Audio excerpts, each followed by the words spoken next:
Our body is made up of protein. Our muscles are made out of protein. Your skin and your hair are made out of protein. Your fingernails are made out of proteins. Proteins also help to keep our immune system strong. Our body uses proteins to create certain kinds of enzymes. The trick here, though, is our body can't store protein. So if you don't eat some kind of protein at least every 4 hours, your body has to take it from somewhere else. Well, muscle is a little bit expendable. If you lose a pound of muscle, you're not going to die. So if you don't eat enough protein, your body's going to go, it'll take some of your muscle, it'll break it down into those amino acids that the proteins are made out of, so you have that available. But if you're using that muscle to create those amino acids, what's happening to your metabolism? It slows down again. So let's talk about fats. Why does the body need healthy fats?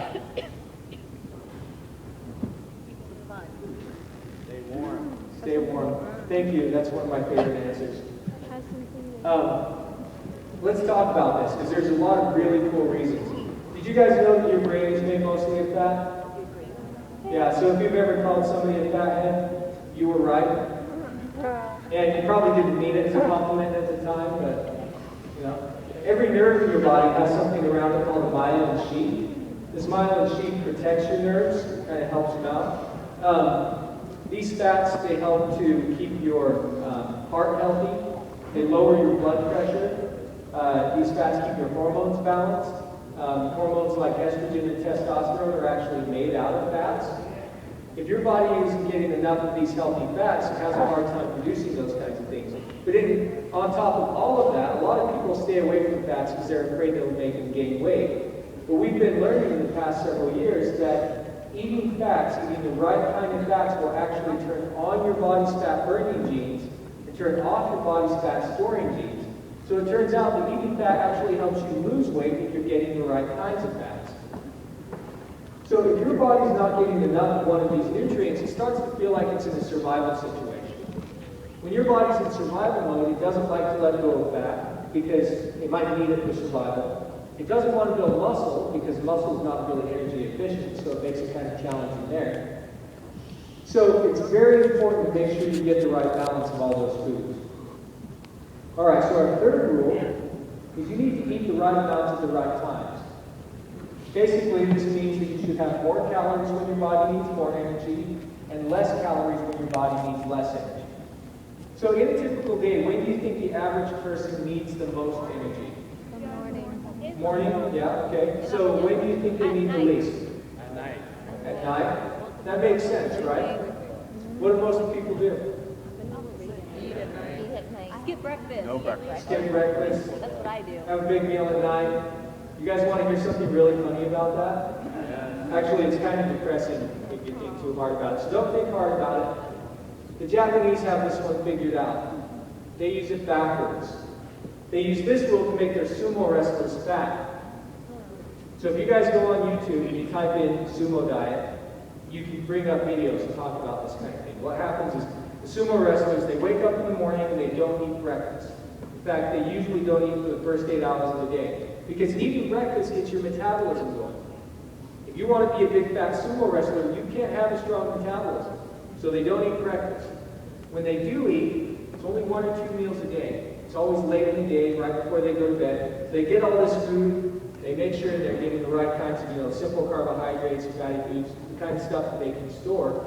And then they're really careful to make sure that they go to sleep right after they're done eating, because they don't want to burn those calories, right? So sumo wrestlers, they're the experts at becoming big fat guys. The sad thing about that is, here in America, a lot of people are doing that every day. Those of us who don't do it every day, we do it at least once a year, but we call it Thanksgiving. Yeah, think about that. You wake up in the morning and you're thinking, man, I'm going to have this huge meal tonight, it's going to be awesome. So I'm going to be really good today, and I'm not going to eat anything all day. I'm going to save my calories. You can't save calories. You either eat when your body needs the calories, or you don't. And if you don't eat, your metabolism slows down. So you're being really good, you're like, wow, I'm going to be so good, and the food's smelling amazing, but you're being good, you're not eating anything, and your metabolism is slowing down, and you're getting hungrier and hungrier. And then 4 o'clock comes around, you have this huge meal, What do you do after Thanksgiving dinner? Take a nap. Yeah, you take a nap.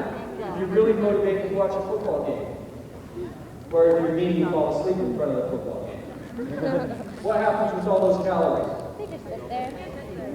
Yeah, they get stored.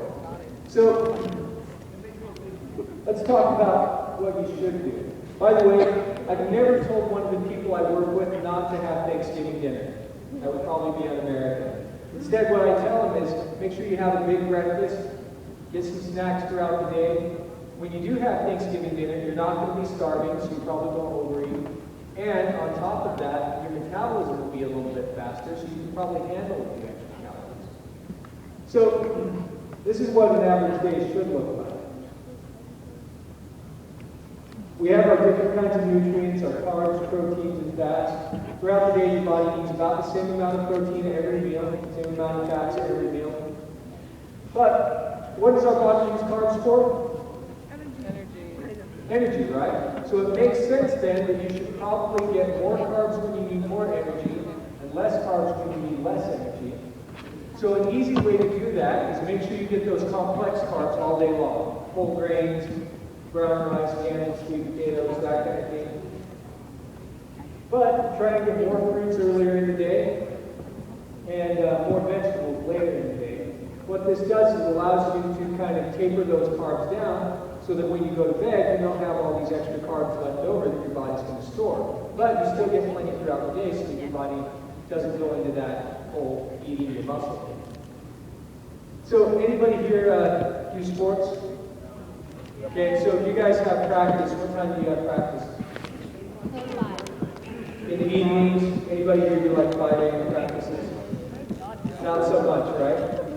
So, if you were to eat your carbs like this, tons of carbs earlier, none later in the day, and you have practice in the middle of the afternoon, what's your energy levels going to do?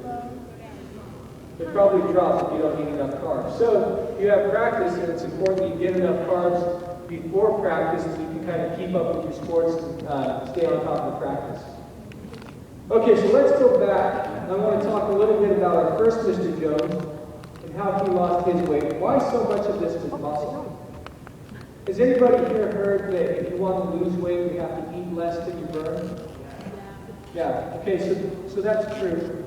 It's kind of a basic law of physics. What most people don't understand is that they're kind of misinterpreted. On one hand, they think it means you need to either eat very, very little, you have to cut your calories a lot, or you need to exercise a ton so you have this huge calorie deficit. That's not necessarily true. So we'll use this guy as an example. He decides, okay, I'm going to start out with 2,000 calories a day. 2,000 calories a day is bad for a man this size. So he's cut his calories. And he starts to lose weight. Anybody who's ever been on a diet knows how that feels. When you're losing weight, it's working, feeling good, kind of motivated about it. 2 weeks into this diet, though, he's going to stop losing weight. When that happens, if he's really committed, what is he going to do? What is he? Cut the calories. Okay, so this guy decides, okay, well, I'm going to cut my calories. He cuts his calories, now he's getting 1,800 calories a day. For a man this size, it's not considered unhealthy, but it's definitely low. He'll probably start getting hungry. He might start getting headaches, that kind of thing. His energy levels will drop. But he thinks, yeah, it's working because the scale's going down. So he feels like it's working, kind of happy about that. He doesn't feel really good, but at least the scale's going down. So a few weeks into this, by the way, we can actually predict.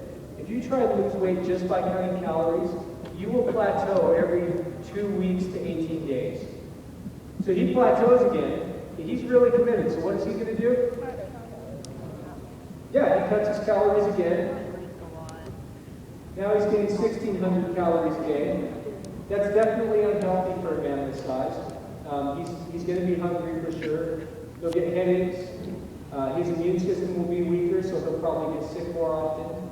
He'll be cranky all the time, so nobody's ever going to want to talk to him. And the whole time he thinks this is working because he sees that number on the scale going down, even though he feels terrible.